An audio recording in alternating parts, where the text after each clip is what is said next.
Welcome back to my সুতোপাত্র। তোমাদের সামনে চলে এসেছি আজকের একটা অন্য ধরনের ভিডিও নিয়ে। ভিডিওটা হলো যে প্রচুর গরম পড়েছে, তো ওই জন্য আমার হাজব্যান্ড বললো চলো আজকের আমি ম্যাঙ্গো আইসক্রিম বানাই।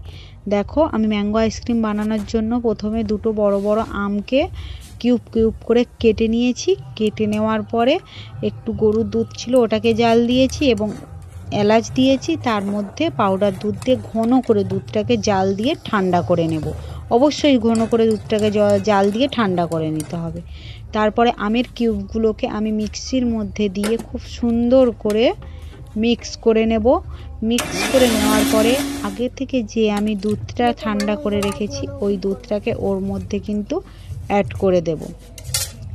যতটা পরিমাণ লাগবে একটা ঘনত্ব অনুযায়ী সেরকম পরিমাণে দিয়ে আমরা করে নিয়েছি। আর আগে থেকে মিক্সির বাটিতে চিনিকে আমি গুঁড়ো করে রেখে দিয়েছিলাম। অবশ্যই চিনিকে গুঁড়ো করে রেখে দিতে হবে। আমি দেখো চিনিটাকে সুন্দরভাবে গুঁড়ো করে রেখেছিলাম, ওইটাকে অ্যাড করে এটাও মিক্স করে নেব। মিক্স করে নেওয়ার পরে আমার ঘনত্বটা দেখো কতটা এসেছে, দেখো।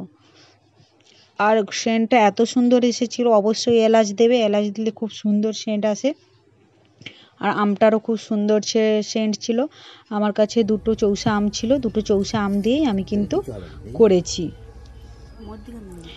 এরপরে ওইগুলোকে আমি কিছুটা এক সাইডে দিয়েছি আইসক্রিম কিউবের মধ্যে, কেননা আমার এক সাইডের আইসক্রিম কিউবগুলো ফুটো ছিল এই কারণে। আর কিছুটা ওই চায়ের যে কাপ হয় না, ওই কাপের মধ্যে দিয়ে আমি ডিপ ফ্রিজে 8 ঘন্টার জন্য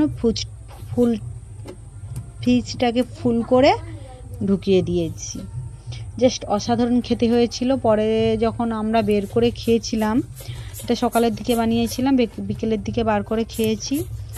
এত সুন্দরভাবে আইসক্রিমটা জমে গিয়েছিল যে আর খেতে জাস্ট লেগেছিল পুরো কুলফি আইসক্রিম যেমন খেতে লাগে না, ওই ধরনেরই খেতে লেগেছিল।